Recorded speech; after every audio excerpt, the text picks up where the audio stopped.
welcome back to Z Story. Hai semuanya, apa kabar? Balik lagi sama aku Ara. Nah, hari ini kita akan ngobrol santai lagi bareng salah satu bintang tamu yang spesial juga ya malam hari ini. Jadi kita akan bahas, kita akan kulik tentang bintang tamu kita kali ini yang pastinya buat teman-teman yang pengen tahu tentang beasiswa atau penasaran sama beasiswa apa aja. Nah, kali ini kita akan ngobrol nih sama salah satu bintang tamunya. Oke, daripada kebanyakan ngobrol, langsung aja kita sambut. Please welcome Kak Anin. Halo Kak. Halo, halo semuanya. Perkenalin, nah mungkin aku kenalan dulu kali ya. Siap. Perkenalin, nama aku Anindya Khairuna Sawardana. Biasanya aku dipanggil Anin. Sekarang aku mahasiswi Teknik Industri ITS, Institut Teknologi 10 November di Surabaya. Gitu. Oke. Wah, keren banget. Nah, Kak Anin, sebelum kita ngulik-ngulik tentang beasiswa Kak Anin juga gitu. Mungkin Hmm. Kak Anin bisa nggak perkenalkan dirinya, mungkin Kak Anin ini sedang menempuh pendidikan apa nih gitu dengan background yang Kak Anin sendiri.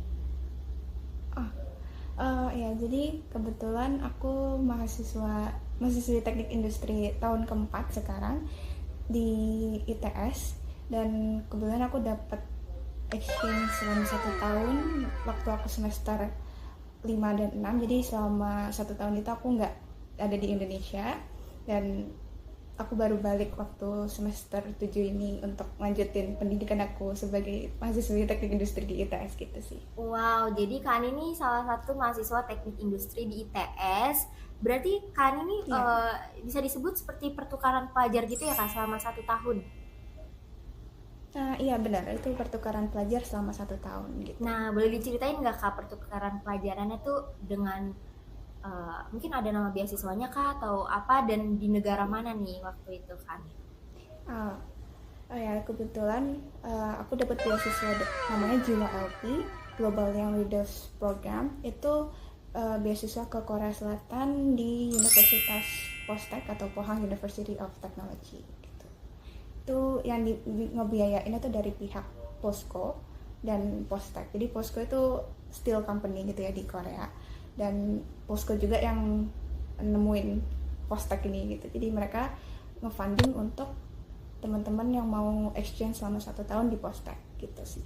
Wow, keren banget. Berarti ini beasiswanya ini dia bekerja sama dengan kampusnya Kak Anin atau memang Kak Anin mandiri cari sendiri Kak?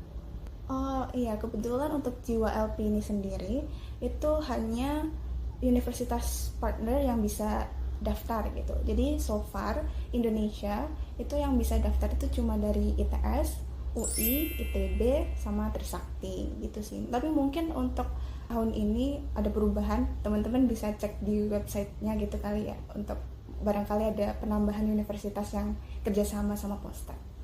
Oke oke, I see. Berarti ini bekerja sama dengan beberapa kampus top di Indonesia juga ya Kak, gitu ya. Termasuk salah Iya, satu benar. kampusnya Kak Anin gitu.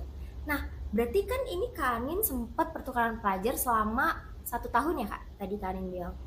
Iya, Itu benar. ke Korea Selatan. Nah, aku penasaran banget sih Kak. Apa sih yang akhirnya membuat Kak Anin tuh memutuskan kayak mau deh coba ikut pertukaran pelajar ke Korea Selatan gitu.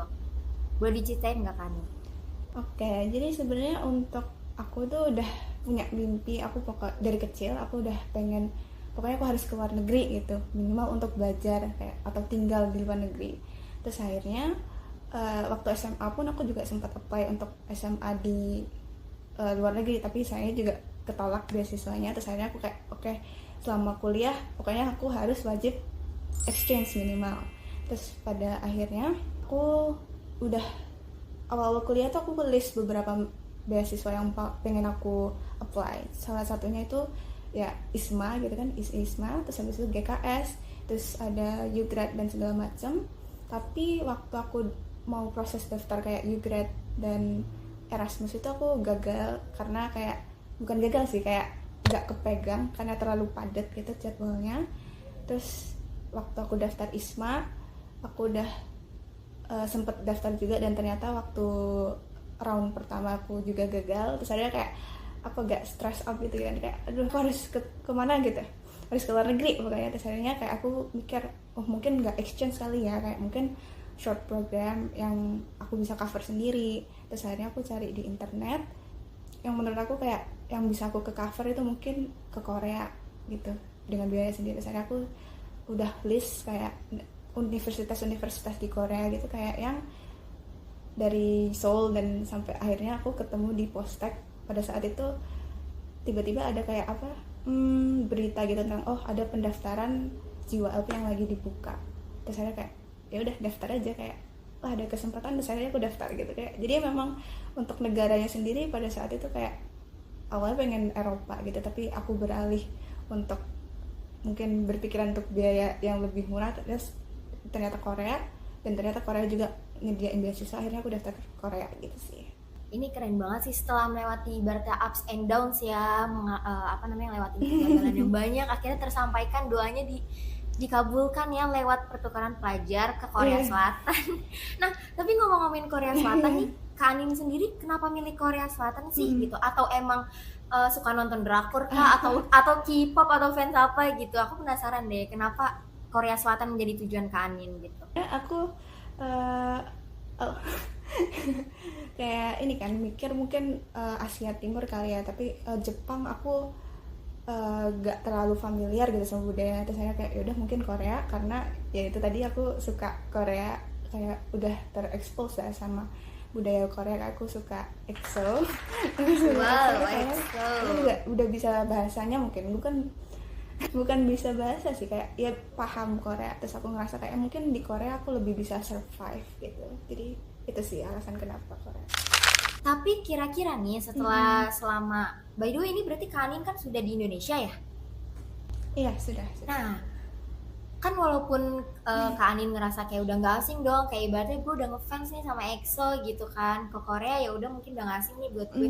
Tapi pasti ada dong Kak struggle-strugglenya gitu selama 1 tahun masa pertukaran pelajar Kak Anin gitu. Boleh diceritain nggak struggle-nya apa aja gitu? Kalau struggle ya, mungkin awal-awal tuh aku takut untuk tinggal, kayak aku datang ke Korea bakal setahun nih, karena aku sendiri kan aslinya orang Sidoarjo ya, orang Sidoarjo yang kuliah di Surabaya. Itu kayak cuma butuh 1 jam naik mobil, tapi aku ngekos, dan itu aku setiap Sabtu Minggu tuh pulang ke rumah. Jadi aku gak mikir, duh aku tinggal setahun, aku nggak mungkin balik setiap minggu. Itu jadi agak takut juga, takut homesick dan segala macam. Ternyata alhamdulillahnya agak gampang sih untuk adaptasi menurut aku, karena di Pohang sendiri, kota Pohang ini nggak yang terlalu banyak orang, dan mereka lebih banyak mahasiswanya kalau menurut aku, karena kan itu kota kecil gitu ya, dan aku tinggalnya di sekitar yang banyak mahasiswanya. Jadi kayak nggak yang terlalu merasa terdiskriminasi atau segala macam, karena mereka udah agak lebih terekspos gitu mungkin sama internasional, hal internasional kayak segala macamnya.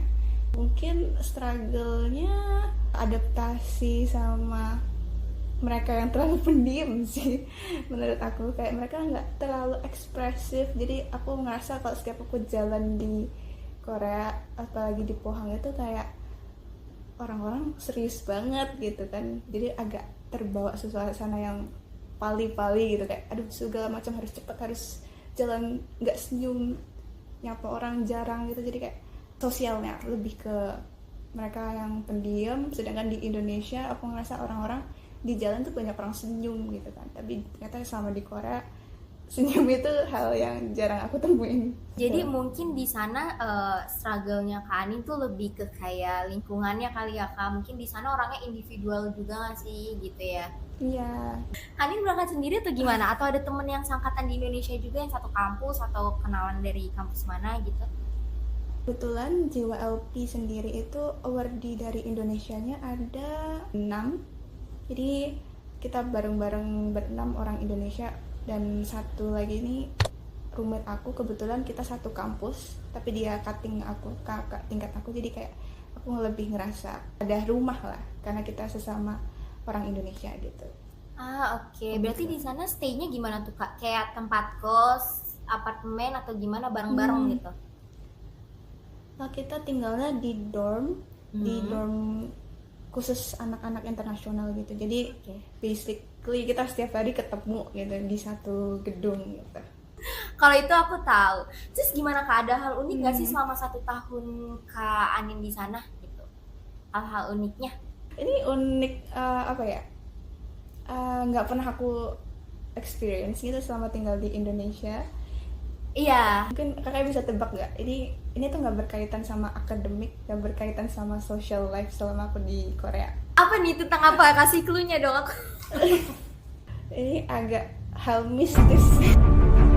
Unik sih. Hal mistis. Wah, apa tuh? Aku jadi penasaran. Ya, ini kan aku di Korea tinggal di dorm ya, tinggal di dorm lantai paling atas, di lantai 4 gitu.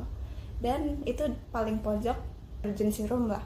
Terus habis itu aku tuh di sebelahnya ini ada orang juga, ada orang tinggal sendiri. Tapi kita nggak tahu orang ini tuh dari negara mana karena dia pendiam banget. Meskipun kan pada sesama international student kan kita kalau ketemu nyapa gitu kan, Yes. kayak meskipun nggak kenal. Tapi kita tuh setiap ketemu dia nggak pernah say hi atau segala macam. Akhirnya kayak ya udahlah. Tapi setiap malam aku sama roommate aku yang orang Indonesia itu yang cutting aku, kita tuh selalu dengar ada teriak gitu, entah dia teriak atau kayak nangis, kita juga nggak tahu. Terus akhirnya kita setiap malam tuh agak keganggu jujur.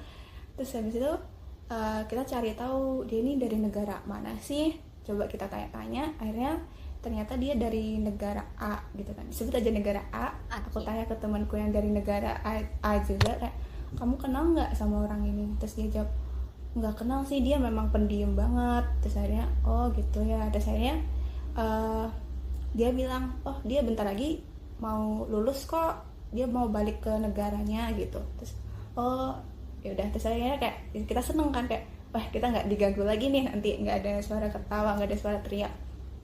Terus sampai dimana dia udah lulus kan, otomatis kamar itu tuh kosong, kamar sebelah itu kosong. Tapi kita setiap malam kita tuh selalu dengar ada yang ketawa. Terus kayak akhirnya kita tuh awalnya berpikir oh mungkin orang Korea yang mabuk kali ya di depan gitu, kayak orang lewat jalan. Tapi itu ternyata enggak, itu kayak kita ngerasa suaranya itu ada di kamar kita.